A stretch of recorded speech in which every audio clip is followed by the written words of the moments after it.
புதுச்சத்திரம் அருகே கடற்கரைக்கு வந்த பெண்கள் உள்ளிட்டோரை மதுபோதையில் தாக்கிய நபர்கள் மீது போலீசார் வழக்கு பதிவு செய்து விசாரணை நடத்தி வருகின்றனர்.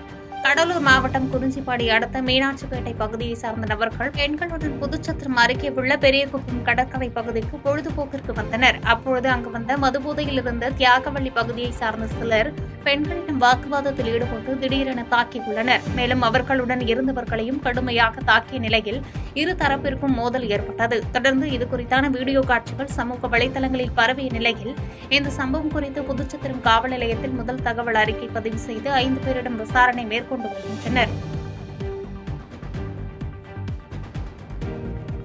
பாதகம் செய்பவரை கண்டால் நாம் பயங்கொள்ளலாகாது பாப்பா. மோதி மிதித்து விடு பாப்பா, அவர் முகத்தில் உமிழ்ந்து விடு பாப்பா. அண்மை செய்திகளை உடனுக்குடன் தெரிந்து கொள்ள இணைந்திருங்கள் இயம்நாடு தொலைக்காட்சியுடன்.